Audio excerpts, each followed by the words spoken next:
the universe, that glorious paradox who sent me to the stars, still make war against his brother?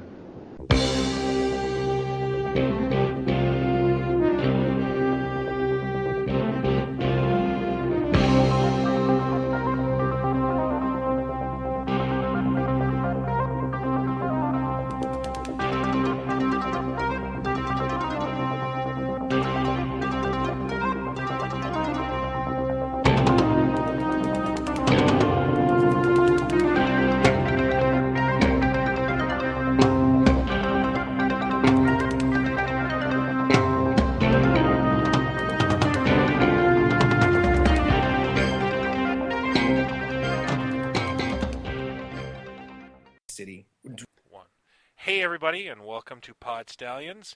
I'm Brian, and with me as always is Jason. Hello everybody.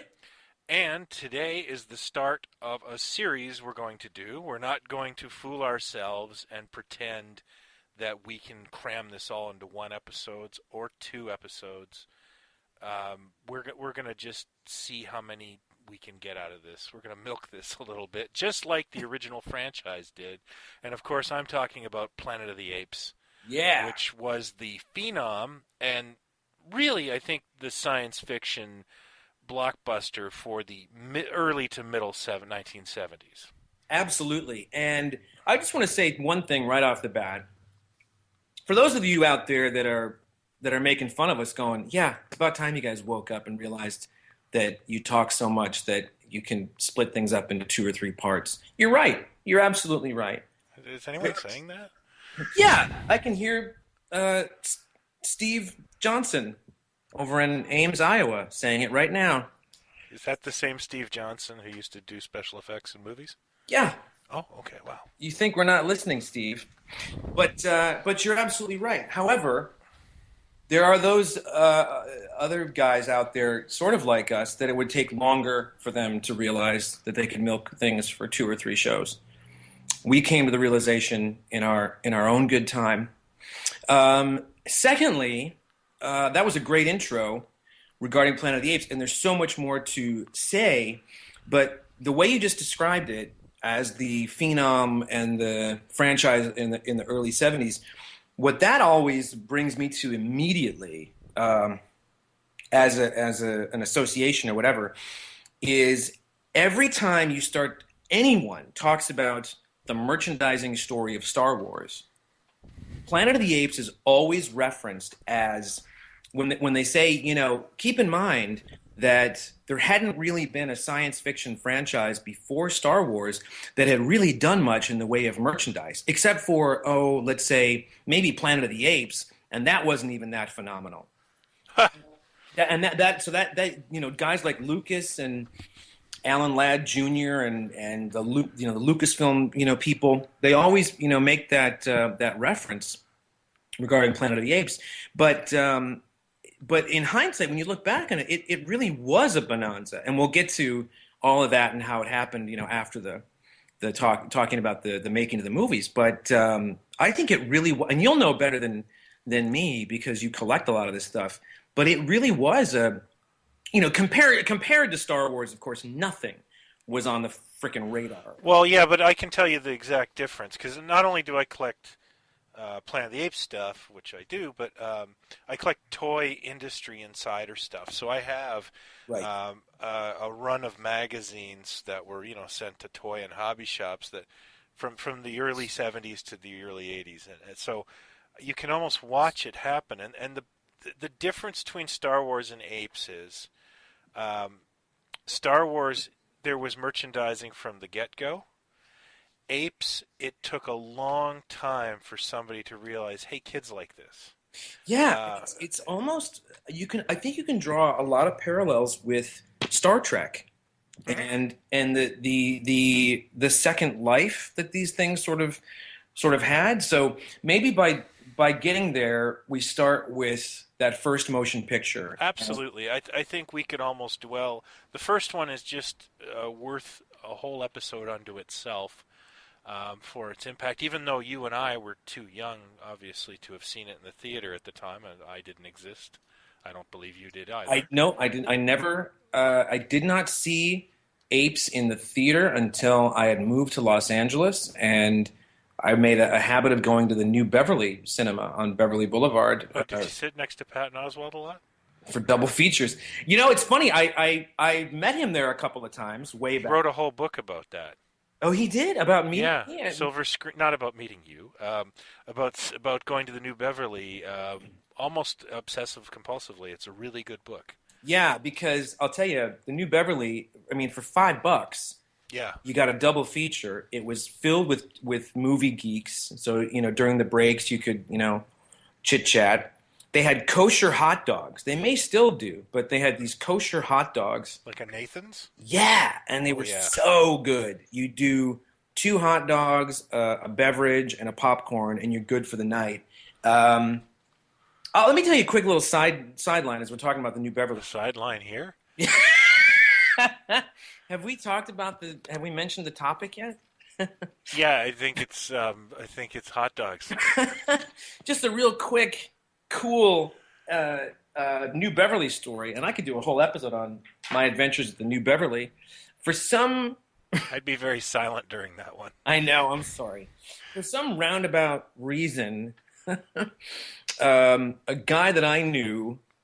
It's a long story, but I became friends with a guy named Siddig El Fadil, who is now the doctor from Star Trek. Yeah, he's now Alexander Siddig. Haven't seen him in years, but we became buddies. And I ended up on Star Trek. I ended up on a couple episodes of Star Trek. And, really? And kissed what's her name? She was an alien with stuff on her face. Oh yeah, I know. Yeah. Anyway, he is Malcolm McDowell's nephew. Neat. In real life. And so, however this was arranged, Malcolm McDowell was going to be at a screening at the New Beverly of A Clockwork Orange. So when the screening was done, he was going to get up, take the microphone. I had been to a few of these, but this one I sat next to Malcolm McDowell throughout Clockwork Orange, which was awesome. But the 2 things I remember distinctly about it, one was him turning to me, mentioning his haircut in Clockwork Orange, and he turned to me and said, "The Beatles have got a lot to answer for, don't they?" And the other thing that killed me was, because Dave Prowse, I don't know if have you ever seen Clockwork Orange? I'm assuming. Yeah, many, many times, yeah. Do you know the bit where Dave Prowse shows up? Yeah, he's the guy who lifts, what's his name there, Patrick McGee around. And he just kind of, he's watching the film, and he just ever so gently sort of gestures toward the screen with his index finger and turns to me and says, "That's Darth Vader." And that is it. That was the 2 memories I have of Clockwork Orange at the New Beverly. That's anyway, funny. So that's the only time I ever saw Apes in the theater. And as another quick little sidebar, I was kind of upset about it. I remember being upset at the screening because people were in hysterics from the opening frame to the end. It became this camp classic that the ultra hipster, in on the joke crowd at the New Beverly, it was like a piss take for 2 hours. I hate that. And I was ready to get up and leave, and I was like, "It ain't that funny, man." I mean, some of the Heston stuff, some of the square-jawed, earnest. Oh yeah, it's burned itself into pop culture, so therefore, it's come across like that. But yeah. If you pay to see a movie, like I once paid to see Plan 9 at the Bloor Cinema in Toronto, and there was this obnoxious woman in front of me trying to do MST3K, and it's like, first of all, you're not funny. Second of all, this movie doesn't need you. Right. This movie does not need you. It does fine on its own. Yeah, and I'll enjoy it without, secretary commentary. Thank you very much. Right. But funny. Yeah, there was a group of people, and you could tell she was the wacky friend. Yeah, she was this getting a little over rambunctious, This was really like every time Heston opened his mouth, the theater just erupted in hysterics. Yeah, and it's not. It doesn't have that. In fact, I think it's a really I think it's still a really great movie. Oh, absolutely. Well, let's. And there's some camp to it. Now, my personal take on this movie is kind of funny. Mm. I saw it last. Explain that statement, please. As a kid, I somehow managed to stumble through the cartoon.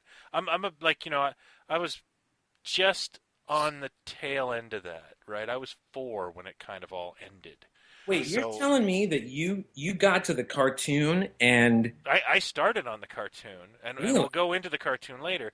And then I saw some of the movies. Then they brought out the TV movies of the TV series. Remember, they put 2 episodes together and syndicated those? No, I do not. In fact, what? In fact, I only have a vague recollection of the animated series as it aired. I do have recollection of the live-action series. That's what I mean. They took the live-action series and made them into syndicated TV movies. You never saw those? Nope. I had no idea until you just said it now. I worked kind of backwards, and actually I was the kid in the era of Star Wars buying my friend's Planet of the Apes trading cards. Like, I was into it. I was almost a hipster kid because I really liked it and was fascinated by it, but I just sort of missed it. Now tell me. I had some toys, but... Let's go back. We don't need to go into the numerous meetings over at Fox and how this thing got off the ground and everything. For those that have no clue what the frick we're talking about,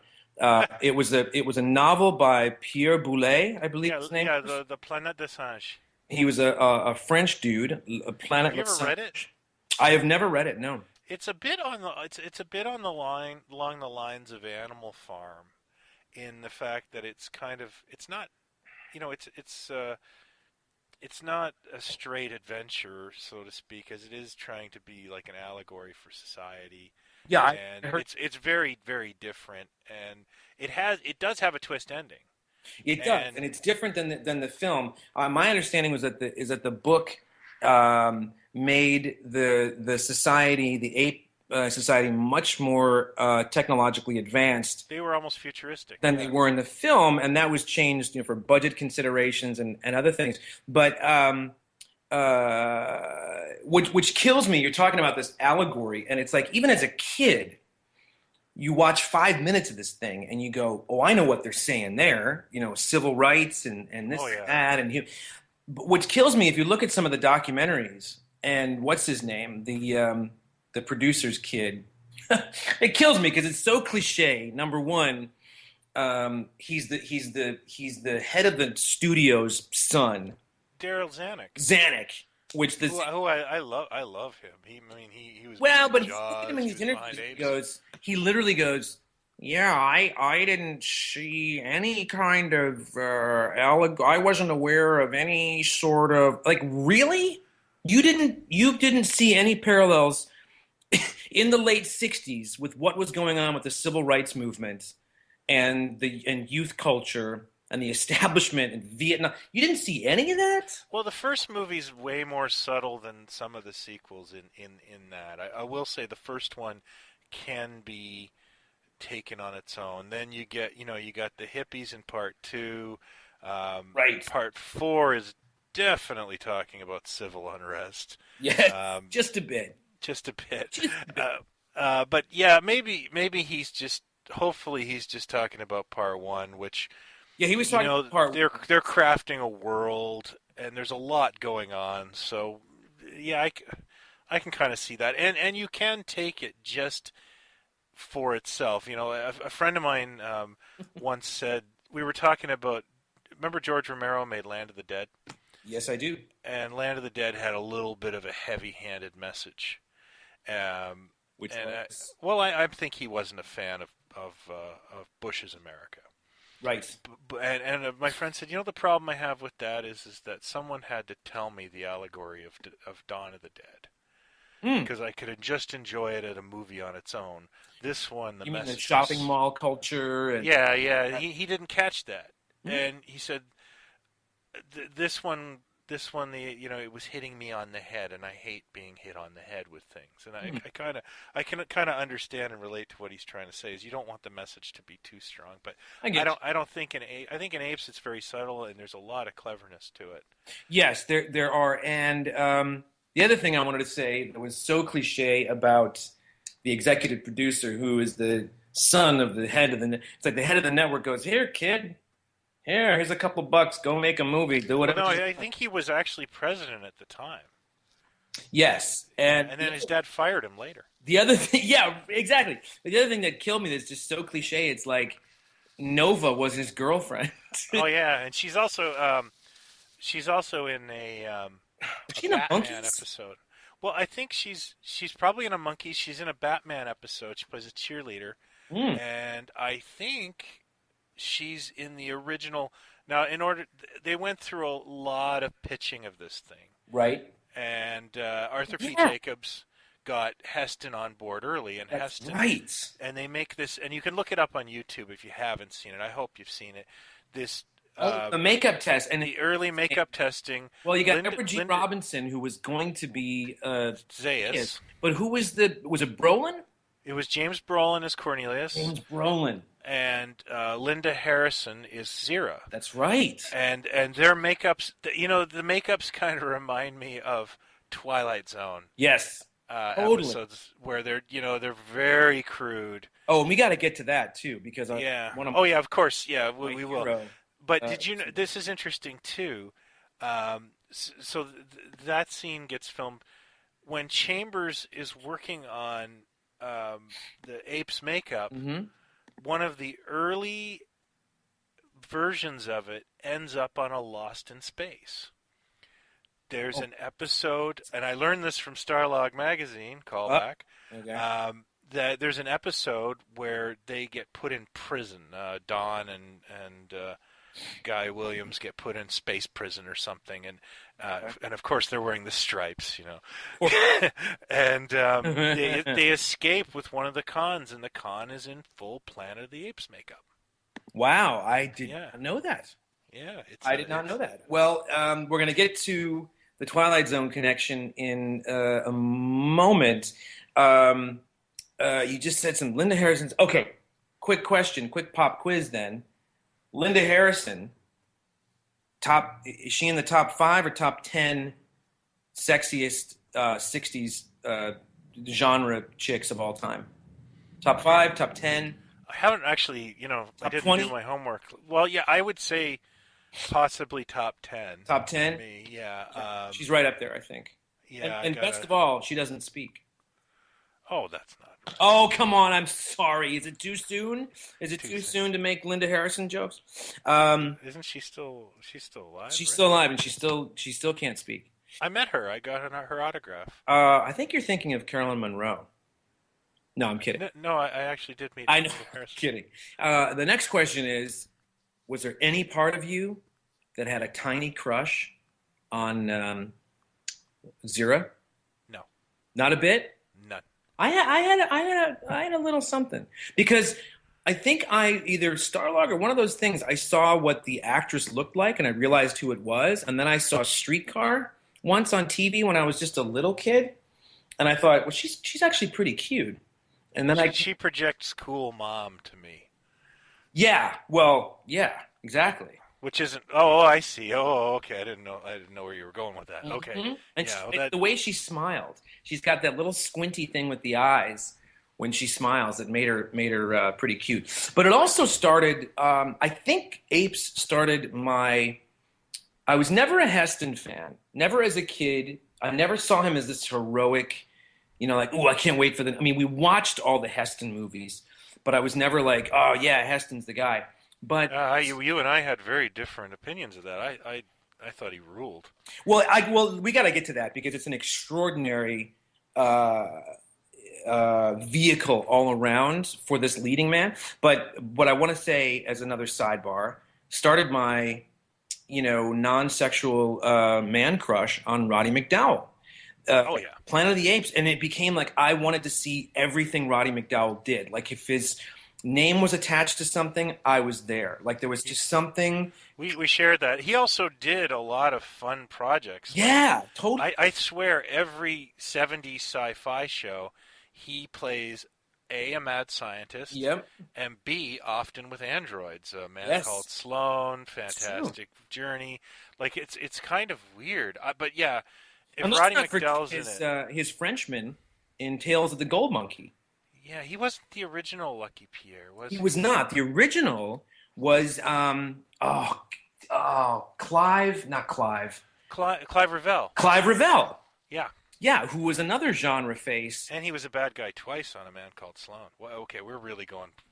We're going deep undercover here, and you were like the Man Called Sloane efficient. You are the Somebody's got to be. Somebody's got to be. Oh, by the way, we got to talk about a merchandise thing off air. Remind me that that just occurred to me that I need to talk to you about. So Okay, meet me after the show. Meet you by the bike racks? Yeah, meet me by the bike racks after the show. Okay. Okay, so let's talk about this though. The more you see Apes, the more I see it, and as I've gotten older, it is an incredibly. It's first off, it's a very unlikable leading character. He's a very unlikable character. He is the essential, and this was the start of it. But late 60s, early 70s, we got the anti-hero big time. You got the Billy Jacks and the Easy Riders, and here we go with a leading man who hates humanity. Yeah, and so he's very unlikable. And this is not a dig on Heston at all. Like it's easy to trash, what he did. Let's not forget too that Heston was. People, ever since that documentary when Michael Moore, what's the word I'm looking for? Not sabotaged, but ambushed him, sandbagged him. Ambushed him. Yeah. People have kind of put him into a box, but let's not forget this is a guy that marched on Washington for civil rights. Yeah, no, there's much more to him and his later years were not. He didn't do his best work. And so when you're looking at this is to choose to do this. I mean, he probably saw potential in this thing as maybe a big motion picture or whatever. But in choosing to do it, it's a very unlikable character. It's a very vulnerable character, and honestly, he gets the shit beat out of him in this movie. Oh yeah, and he really did get the crap beat out of him. Yes, he got did. Pneumonia. This was a grueling part for him. You know what's funny though is every interview I've ever read with somebody. I've read two interviews. One is with Linda Harrison. The other is with the young guy in the Omega Man. I can't remember his name right now. Not the guy. I always get him mixed up with Link from the Mod Squad. No, not the white guy. The Dutch. He plays Dutch. Give me a second. It's not Don Stroud. It's Paul Koslow. Oh, Koslow. Both of them said, how's it to work with Heston? And both of them kind of made this comment of he was okay when he was around, meaning like Heston filmed his scenes and you filmed your scenes. Oh, is that how it went? Paul Koslow's like, I filmed all my scenes talking to a mop. Right, because Heston went home. That's disappointing. That's too bad. Well, let's also point out, and not that I'm an aficionado of male nudity in films, but the butt shots. Are breathtaking. I can tell you that Connery gave a butt shot in The Man Who Would Be King. I can tell you that so and so did, or I can tell you that Michael Caine never did. You know what I mean? Like those weird things where and this is back in the day when not only was on-screen nudity in a mainstream feature very, very rare, male on-screen nudity was almost unheard of.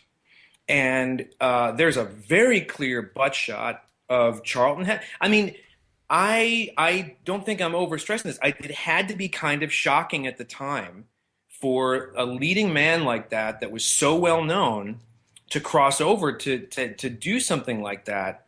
You know what I mean? It had to be kind of shocking. And this was I think it was important to that movie though, because it kind of made them the animals. I remember it making me so uncomfortable as a kid. So much of the movie, much as I liked the Apes stuff, so much of that first movie, because your leading man your hero is so vulnerable throughout this whole thing and really gets the tar kicked out of him. That particular scene, they're making fun of him. Like, they strip him down to nothing. And they're making fun of his smell, and they're like looking at the ground, and it's like the audience kind of chuckles, and he's kind of embarrassed and tries to kind of cover himself up. And it's a really awful thing to do to your hero, your leading character. The one film that always reminds me of that too is one that came out around the same time, The Naked Prey. Oh my God, is that the Richard Harris one? No, it's Cornel Wilde. Cornel Wilde. And that's brutal. That is a brutal film. And it's very, very similar to, like, even the poster kind of, like, every time I see the poster for The Naked Prey, I think, oh, Planet of the Apes. Yeah. And then I realize, no, it's a different bearded man running in a loincloth. What's the Richard Harris? Is there A Man Called Horse? A Man Called Horse. Yeah. Where he gets strung up by his skin? Yeah. Holy God. That's another. Yeah, there's another trend there. We'll do our Richard Harris episode. We'll cover A Man Called Sloane, Horse. So here's the goofy thing. Like, I mean, if you were to show Planet of the Apes to someone for the first time, 1969's Planet of the Apes, an 18-year-old or a 30-year-old, whatever, the credits roll, and you're not. It's not like the end of Star Wars where you're like, yeah, what's next? It's a bleak movie. It's a hell of a ride for your leading character to go on. And there's no way, if we talk about the ending, if you're listening to this episode and you haven't seen Planet of the Apes and you don't know about the frickin' people that have never seen the movie have to know about the frickin' ending at this point. Well, yeah, if you've ever seen a Family Guy or a Simpsons or... one of the single most... It's got to be top 5 most memorable / shocking / groundbreaking, mind-blowing endings in the history of cinema. Yeah. Once seen, never forgotten. And my understanding, and here we come back to Twilight Zone, one of my heroes, Rod Serling... this is after Twilight Zone had its run. So Twilight Zone wrapped up in '64. He did some writing assignments, wrote some more screenplays, I think, and he bopped around the studios a bit. I forget exactly how Apes fell into his lap, but I think he was familiar with the book before it came to him. But that particular element, the ending, the shock twist ending, was Rod Serling's. Correct me if I'm wrong here, but it's largely, it's not 100%. From what I remember, it's not 100% known whose fingerprints or what and what was left, but it is largely believed of everything that he wrote.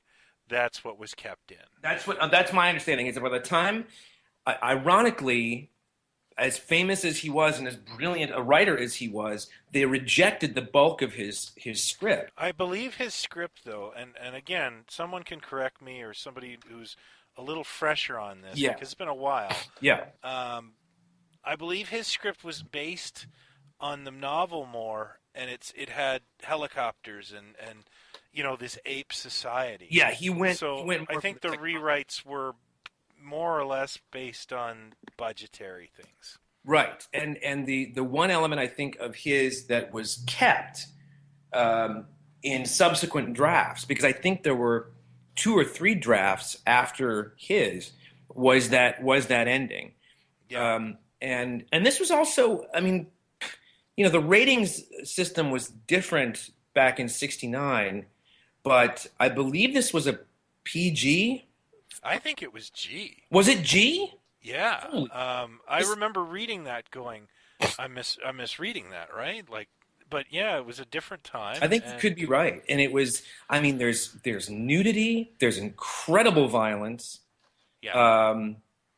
There's swearing, which I don't even think there was supposed to be swearing in a G picture. I don't think that was. Well, there isn't a ton of swearing, but yeah. But again, if it's a G, and so it's it's a pretty bleak movie overall.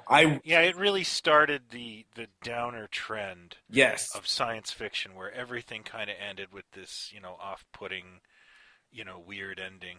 You don't know if the hero is gonna make it out, and the parallels or the comparisons to Star Wars don't end there with the merchandising thing, because it was, again, by the time you got to Star Wars, one of the things that's a universal that keeps coming back and keeps coming back in every interview, and to this day, every time Lucas sits down to talk about it, was I was trying to not only recycle these things that I loved and grew up with to make a popcorn picture, but to make something fun where the good guys wore white and the bad guys wore black, or so to speak. But to bring adventure and fun back, because things had gotten so bleak between the heroes that were on television and even things like the Apes movies and the sci-fi stuff that was out there. It was pretty freaking bleak. Well, between 2001 and Planet of the Apes, things got really kind of, and we covered this in an episode, but things got a little uncommercial, I guess. Oh yeah. And what Lucas is trying to say is, hey, I grew up liking Flash Gordon. Right. Where is the Flash Gordon in this world? And so you're right. They are oddly correct. They are oddly connected, and he made space cool again. Yeah. Oh, totally. And it's really kind of wild when you look back on it, or I think it is when you do look back on Apes. That first one, it was a huge success. I mean, it did really well. And what's really I find really funny is that Heston wanted nothing to do with it again. Yeah. Yeah. Yeah. He was a driving force behind the original. Yeah, but and he was like, "Thank you very much, I'm done." Yeah, and he was a big freaking name. His name being attached to anything, I think, helped get it made, and it helped attach other names to it. Roddy McDowell was a well-known actor, but he was a child actor, and I think this is one of the first things where he sort of made that transition from Lassie to more adult fare. As I recall, he had to go back to stage and kind of earn his chops as an actor. And he spent a great deal of time doing that. And Apes was definitely took his career up again. Oh yeah. So you had Roddy McDowell as Cornelius. You had Kim Hunter as Zira. Edward G. Robinson was going to play Dr. Zaius, but he couldn't handle the makeup. So who? But then Heston and Robinson were in Soylent Green. That's right. And as we know, Soylent Green is people. Thanks a lot. Wait a second. So who played Zaius? I want to say Booth Coleman, but that's the TV Zaius.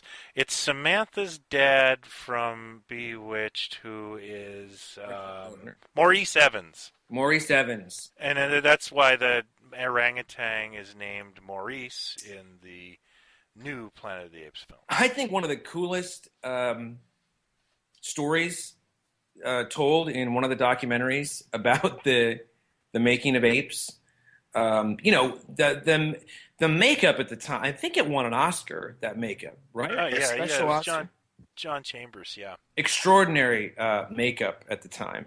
And wasn't he the character in Argo? Wasn't he the guy, John Goodman character? John Goodman, and they couldn't have found a better actor to play him than John Goodman. It was great. Yeah. But Kim Hunter, somebody was talking about when they would break for lunch. Yeah, they all ate in the category. The all sat together, the chimps all sat together, and the gorillas all sat together. They just kind of congregated just because of wearing the same kind of makeup. And it was an extensive makeup that you couldn't just take it off in between meals or whatever. What killed me about this movie was instead it was the apes were forced down to a primitive society to make the film more palatable to the budget. And so they then create this incredible world. You know, these buildings are so neatly done. Right. Like the Ape City, I know it's filmed on the back lot, and it was probably filmed on a budget, but it's really well done. Oh yeah, and also let's talk about the budget. Let's talk about who the director's on the tip of my tongue. Who was the director of this? Get him off. You know, now I can't think of it because you said so. It's on the tip of my tongue. But you must know who did the music. James Whitmore. Who did the dance? James Whitmore? No.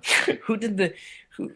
First of all, it was directed by Franklin J. Schaffner. All right, Franklin Schaffner. And Jerry Goldsmith. Jerry Goldsmith. The very, very avant-garde... Weird score. I mean, it's like... Boop, boop, boop, boop, boop, boop, boop. Well, and there's sounds in there that sound like... monkeys, and you know, like they did this brilliant thing. And to be perfectly honest with you, I must reference the cornfield music every time we have a group of children in the house. You know, explain, please. Well, because that's such a chaotic, and, you know, and my wife and I are both fans of Planet of the Apes, and probably me more than her, but so if I do that, she gets where I'm going with that.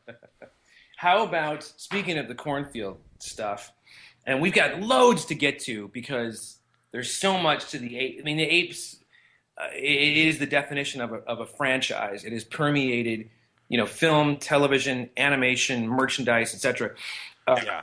There's so much to go into. I think we could almost do a whole Apes merchandising show. Oh yeah. Well, yeah. Remakes / reimaginings, and the two most recent. Because the names are so convoluted, I don't remember what they're called. But it's like Rise of and Beneath the Next Day of or whatever. Life, Liberty, and Pursuit on the Planet of the Apes. Right. But the first one of the single coolest, most spine-tingling jump out of your seat, for me, moments in the first one, the Andy Serkis first one, was the when you I forget how it goes, but it's on the bridge. It's on the Golden Gate Bridge. And we've seen horses, we've seen apes, we haven't made the connection, we haven't seen them together, and then all of a sudden it happens in such an organic way that you go, oh, yeah, there it is, shit. You know? And it's like, it's like you see the horse, and then all of a sudden Caesar pops upright or something, like he's kind of hanging on the side, and then all of a sudden he's astride. It's almost impossible to remake this film because you can't do it better. Yes. You can't shock the audience the way you once did. Right. So honestly, I mean, up until that first film came out, Dawn, I believe it was called. Yes, Dawn. Or Rise. You know, I always get them mixed up. I know we've done this before. I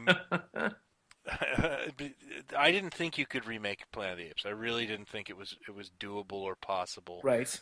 Without it, you know, being treated like it's campy, which I despise. Right. Not that I take it super seriously, but I don't want to watch a campy remake of something. Right. And well, I mean that's beyond the multitude of problems that the Tim Burton one had.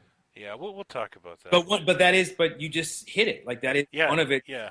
Beyond the other shitty aspects, from the get-go, the tongue is firmly in cheek, and it's pointing out the silliness, if you want to get to it, or the goofiness of the original. I mean, look, you know, see, I have we've never really discussed Mystery Science Theater too much. I remember Mystery Science Theater when it was a local show in the Twin Cities, like Channel 23, when Joel was doing it, Channel 23. Loved the notion of it. I still do. Something happened where it went from making fun of bad movies, which we can all do, sitting at home, and and we've all done it, for years. But it crossed over into everything, where I think it might have been the movie. When the movie was doing a piss take on This Island Earth, Mm-hmm. And then it becomes like, well, now I mean, you can sit and do it with The Godfather if you want. It's no longer, I mean, it doesn't make anything. And I've worked with both Joel and Mike, and I worked with Mike on a show back in the Twin Cities. I went back to the Twin Cities from here to work on this thing. And he's great. He's a great guy, and we hit it off immediately. But nothing is precious to him. Everything is sort of rippable, and I get that, but for me it kind of like it diminishes everything after a while, and Apes, it's exactly what happened sitting in that theater at the New Beverly watching Apes, for the first time in the theater, where every line, if you can dissect anything that way and poke the holes in it. Oh, sure. I mean, and that's you could probably do that with Requiem for a Dream, but right. Well, and I kind of share that nothing is terribly sacred to me either. I grew up in a household where, if I was watching something and my mom would walk by and point out that was a styrofoam rock, right. or just that's the household. So I kind of get that. Would I watch a riff of The Godfather? No, I would rather watch a riff of a grade school short, something right. an educational short. So yeah, you're right. I know what you're trying to say. I say where like, you can, eventually you can. It's the problem with the internet in general, where it's like, I mean, the first thing that sort of comes to mind, the more recent, is Guardians of the Galaxy, where, I mean, I love this movie. I think I saw it twice when it came out. Since having it on DVD, I think I've seen it like 4 times. I just love it. I just love the way it's put together and the neat way it's sort of tied up with a string, And then suddenly 2 months go by, and you see articles online that say everything that's wrong with Guardians of the Galaxy. But everybody needs clickbait these days. Right. Yeah, so we pick everything apart. Yeah, so. And it's like, well, shit, man. Like, why do you got to do that? Why does everything? Well, the thing to do though is just don't bother looking at it. Oh yeah, I agree. But it's like I don't know what it is. If it's a feeling of superiority that people need to have, or say, well, nothing is special anymore. I don't know what it is, but it's. We're living in a culture. I read an article. I clicked on an article the other day. It was like the top 3 worst Batman, and these people had like I was expecting Clooney and maybe Val Kilmer, right? But I forget. I think Kristen Bale was number 1. Jeez. And they're saying we all know every Christian Bale movie was crap, and it's like, do we? Do we all know that? Really? Like, yeah, I couldn't believe it. Boy, with enough hindsight, I'd say just because you can write something on the internet, like, and I'm guilty of it as well. Like, I write these top 10 lists on Plaid Stallions, and people will go, I don't agree with this, and it's like, well, I'm no one. Right. Yeah, I'm a breezy Friday afternoon distraction for 10 minutes. Yeah, and it's just, I mean, the stuff that you're talking about or that you're writing is just supposed to get conversations going. If you're saying these are the 10 grooviest or goofiest or most fun, you're also not in the business of going, and these 10 are the biggest pieces of shit or whatever. It's like, yeah. Well, and I also fail to see where I have my notary official seal here. Like, it's just when I used to write at Topless Robot, I would write just goofy distraction lists, and people. I remember some of the weirdest fights would erupt, and I'd think, I didn't think anyone cared this much about Sesame Street merchandise. Okay, well, have a good day, everybody. That's what you think. Yeah. Well, I got shown. But we should get back to where were we? Yeah, would you please stop and just get back to the top? I want to just tell a little bit of an ape story because I was getting. It kind of comes to a point.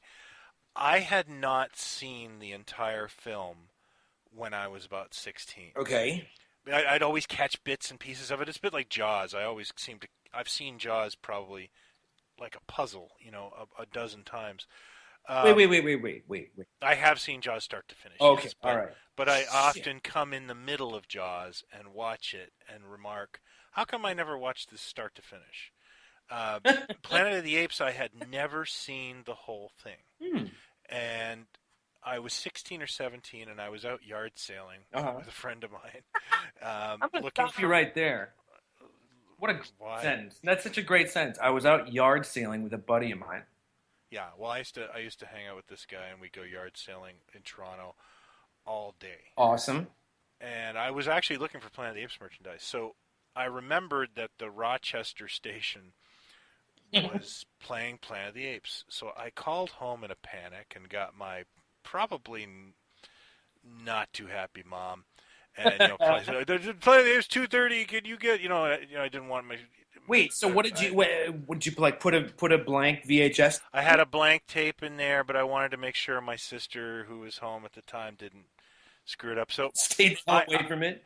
Yeah, I get home at about 3 o'clock, and my sister's watching it, and she goes, "We're taping your stupid movie." And I'm super excited. I don't watch it then because I want to see it start to finish. Right? I kid you not. I wish I still had this. I turn it on at the start, and it's bowling for dollars because it ran long.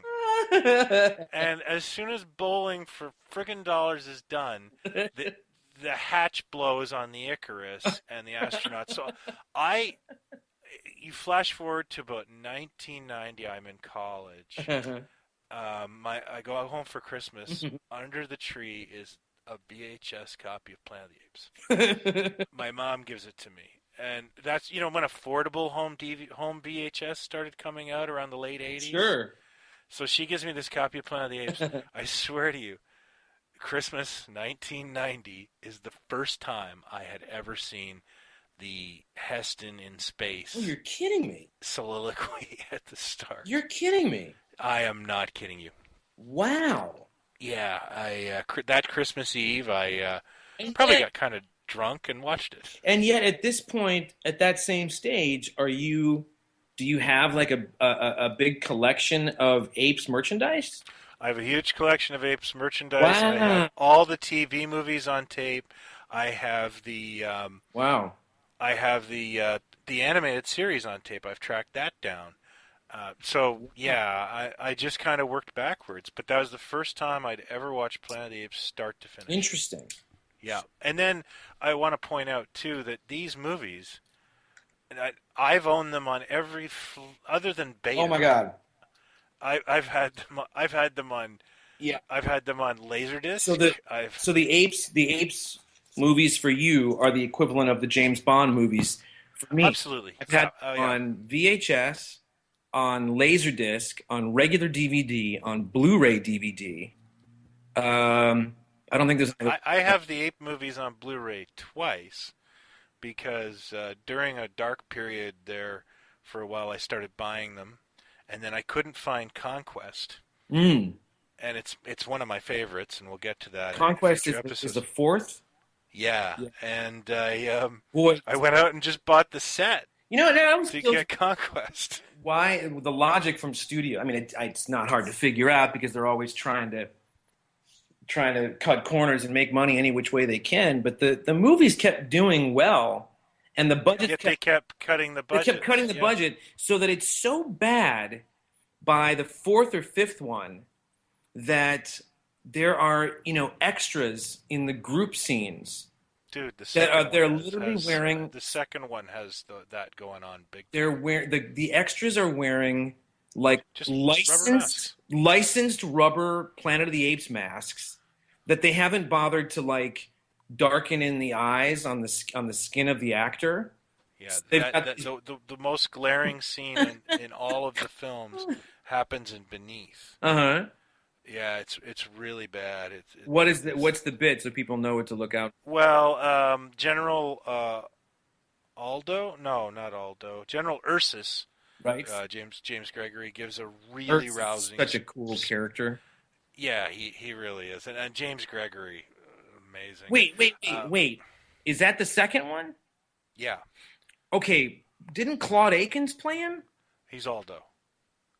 And Aldo's in the fifth. Which one is that? That's Battle. That's Battle. Okay, sorry. Go ahead. Yeah. So James Gregory, of course, was the inspector from Barney Miller, and he was. Hey, Barn, how you doing, Barn? And McDonald from the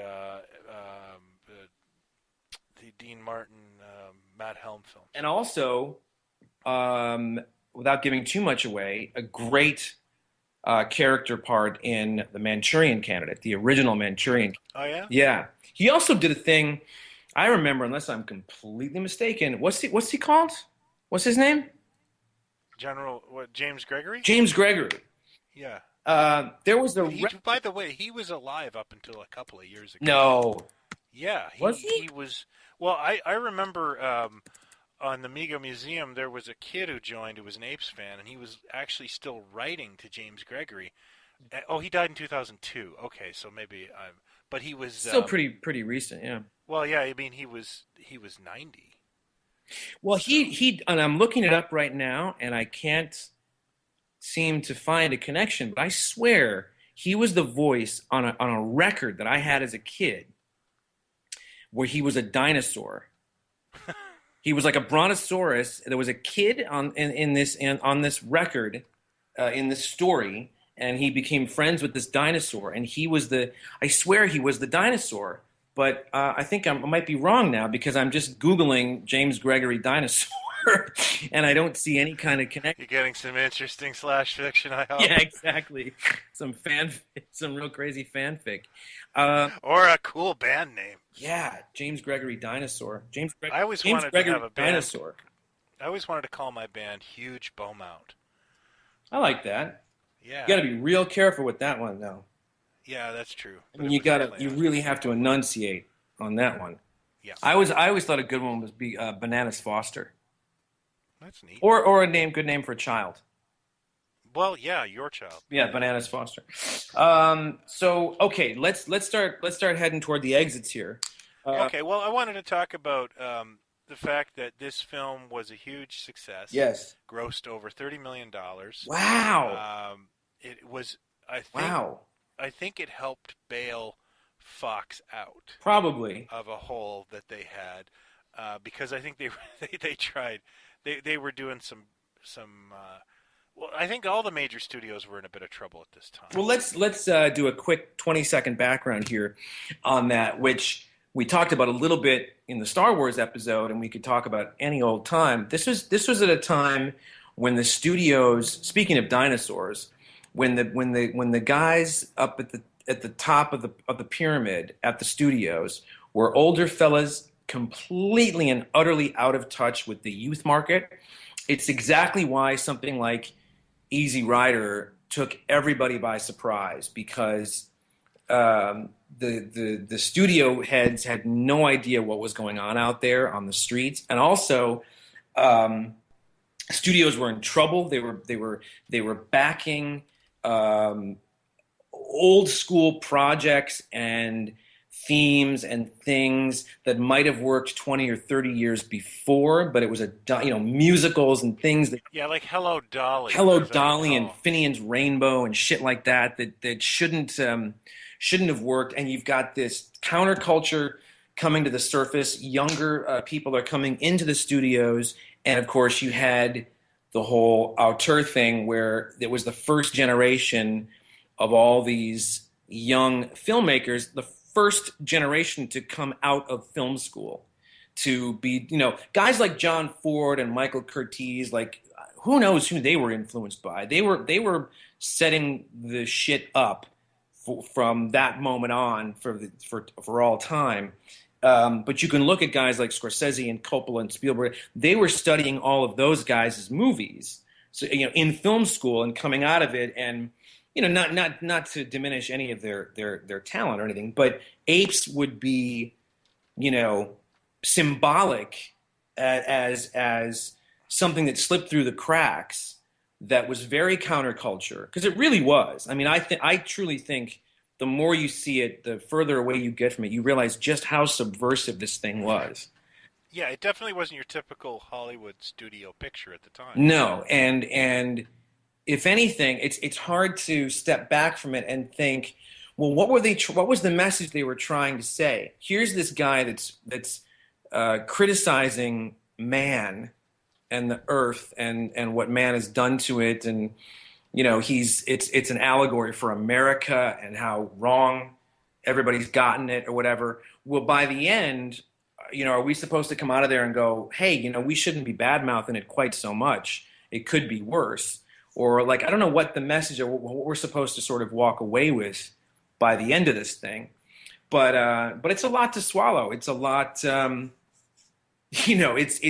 really is. If no one's ever seen this thing, I keep saying this, like, I think if you didn't know about this, if you've never seen this movie and all you knew of it were the toys and the cartoon and just the visuals of these apes, I think you would think that it was probably a slightly dated sci-fi kind of a romp.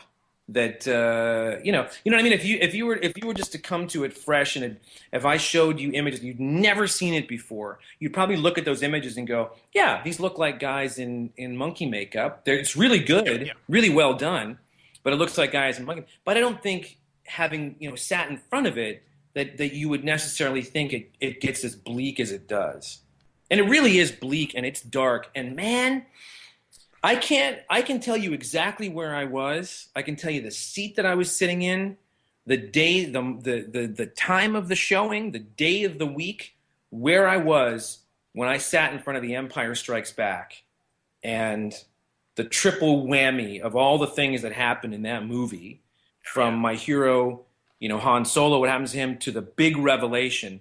I can tell you exactly where I was. I don't remember exactly where I was the very first time I saw Apes and how that ending struck me, but I do remember it striking me. I do remember not having known about the twist, seeing it for the first time and going, "Oh man," and having that reaction to it.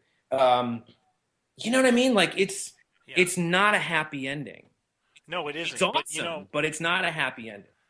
One of the things I really wanted to point out about this film too is if you got out of it as a kid and you liked it, there was very little merchandise. That's right. I think you may have gotten some ape covers on magazines, and there was a trading card set. But was there there was. I used to have it. One of the reasons there was no merchandise is actually related to Planet of the Apes. In 1967, Arthur P. Jacobs created a film called Dr. Dolittle. And but that's a perfect example of what we were just talking. Yeah, they spent $17 million on this thing. Yep. And it grossed $9 million. Yep. And at the time, Apjack sold the license to like Mattel and Remco, and there was Aurora did a push me pull you model, and that stuff stunk up the toy shelves. It was a huge bomb. You can't give it away today. Wasn't there there was the push me pull you. There was a what was the big snail thing? You know what? I've never seen the whole thing. Oh, it's a big steaming pile of crap. I was a kid. I tried to watch it. I remember going, You know what's great about it? It's more fascinating than the movie itself. Are the behind-the-scenes stories? Oh, really? And also of Rex Harrison, who's supposed to be one of the most gigantic assholes in the. You know what? I was going to say. Anytime anything I've ever heard about Rex Harrison, he's a dick. There's a local place here. There's a local business here called Honest Ed's. We drove by it. The Mirvish family have brought a lot of theater to Toronto. Right. They've been a wonderful artistic influence. And Honest Ed, the owner, Ed Mirvish, he was a really nice man. He didn't speak ill of many people, except Rex Harrison. He did not like Rex Harrison. He was a giant drunk. Yeah. And Doolittle was such a mess, but he was just supposed to be insufferable. Just got off. Yeah. There's a giant snail. There's a giant pink snail. I think they made a toy of that. I know they made Dr. Dolittle dolls. And they made a figure. Didn't Mattel do like a Mego type figure? It's not quite a Mego. Yeah, it's like a little 6-inch bendy figure. Right. The thing I was trying to, it wasn't until Apes, they were all gun shy. toy companies and licensors to license movies after that. You might get a model kit or you might get a Halloween costume, but it wasn't until the runaway success with Well, Apes, now then, 74. okay, so you need to, and we can get to this more in detail in the next episode. Sure. But you can open the doorway, you can open the door a crack for the eager listener to get to the next, to part two. With Star Trek, people forget, especially now in light of. I just was looking at something at the newsstand, actually, a special edition TV Guide sort of magazine tribute to Leonard Nimoy. Yeah. And it's beautiful. I mean, the pictures, the behind the scenes stuff, it's just really cool. And you realize how he really was a cornerstone of television as a television character. And this was a big deal. His passing. But there's some great pictures outside the studio of people. I think it was like shots of people protesting the cancellation or that was on the bubble or something. Everyone knows that the fans kind of got that third season. But people forget that it did have a following while it was on. It was not, it was not a disaster. It was not just because it failed. It was not a failure of a show. It had a following, while it was on. But it gets canceled in '69. It goes into syndication early '70s. But it's popular enough. You got to do the math here. It's popular enough in syndication. This is what blows my head off. The animated series was 1973. To get that into production had to be 72. So you're telling me from 69 to 72, by 1972, they were already seeing numbers and results of syndication, how popular the show was, that it was enough for Filmation to go, let's do an animated series? Kids were watching it. Okay, so the numbers are coming in, and at that and numbers were different by that point. Right, but by that point, so you're talking 72, everybody starts to take notice of just how well this thing is doing. It's famously known that Star Trek had 1 year later they started doing demographics, right. Like what age group are watching the show. Right. It's famously known that if they had just hung on, they would have probably been renewed because of the unbelievable amount of young people watching. The show would still be on the air, probably. Yeah, yeah. So 72, when the show's on the air, there are some rack toys, there's some crazy Remco stuff, but there's nothing that is like a 1-1 depiction of the Enterprise or a phaser or anything. I think there was a model of the Enterprise. I think Aurora might have done, yeah. So other than that, it's just kind of willy-nilly. Nobody really cares. By 72, all the major, licensors are suddenly noticing that this thing is doing something. And so that's when the feelers start to go out for merchandise. And as everyone knows, by 74, 75, 76, I just bid on a crazy British punch out and make it / coloring book that's mental. It's completely mental. It's got on the front cover Sulu in a light blue tunic, but on the inside his punch out character, the name on the base is Sal. Oh, Sal. Like Sal's famous pizza. Salvatore, yeah. It's mental, but that was like 75, 76. Stuff was still being made. So what year, when was it? The Apes comes out in 69. I don't know the dates off the top of my head of the subsequent, films, but when sort of was the year zero that Mego or whomever starts to go, hey, this has was it when it started to air on television? Like when the movie aired on TV, I think in the 73, and it was like it got these Wizard of Oz type numbers. Also, I think one of the first people on the bandwagon for Planet of the Apes was Adar, which was a model kit company run by some former Aurora people. Oh, and yeah. you couldn't. One of the former guys at Mego I knew, Vinny Baera, he told me that the reason Mego did the Planet of the Apes line was because he walked into a hobby shop in Brooklyn, and the guy said, "I can't keep these things on the shelves." Wow. And Baera bought them all, and he was a huge fan of the films himself, and Abrams' kid was all about apes too. So I'd love to get into that in a much more longer. Yeah, yeah. But yeah, the Blitz burned very brightly, but not for a long time, because it was in between Battle of the Planet of the Apes and the announcement of the CBS TV series. Everything was Ape Mania. The CBS TV series gets canceled, and it's once something is out of the like out of sight, out of mind.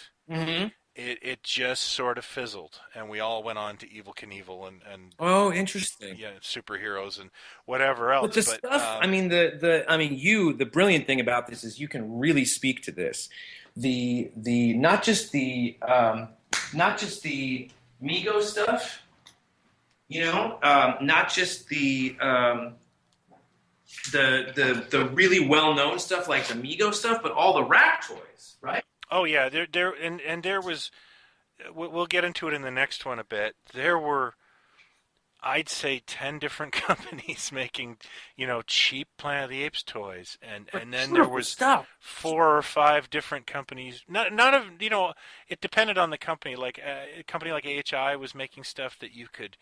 It was a sculpted, ape on a horse, and then you just had Laramie selling a frisbee that didn't say Planet of the Apes when you took it off the card. Right. No, it was a wide breadth of stuff, but it's a lot of stuff. Everything from like Super Balls to, figural.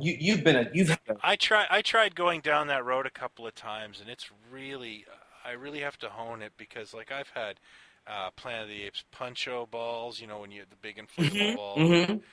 And different items. It's endless, and I love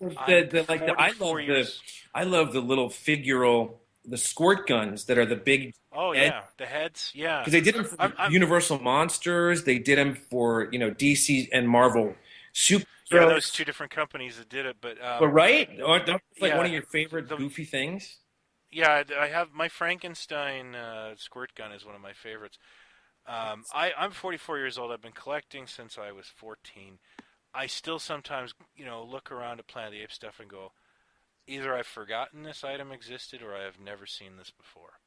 So wow, that's cool though. That's got to be exciting really and cool. But I love because the apes, and this is an entire episode that we could just be talking about the merchandise. A couple of the things that the great thing about the ape stuff, to me, more so than just about any of, I mean, there's goofiness to, a Hulk parachute figure or a Captain Kirk parachute, whatever, or a Superman parachute figure, but the ape stuff goes from completely logical to off its tits mental. It's sublimely ridiculous. Sublimely ridiculous, so. And the 2 that would come to mind immediately would be the anything that's an ape on horseback, you go, well, that did happen. That was, we did get that. But an ape on Harley Davidson.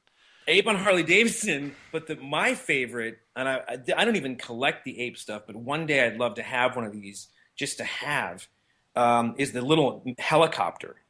Hanging on my wall. Because it's got that brilliant, font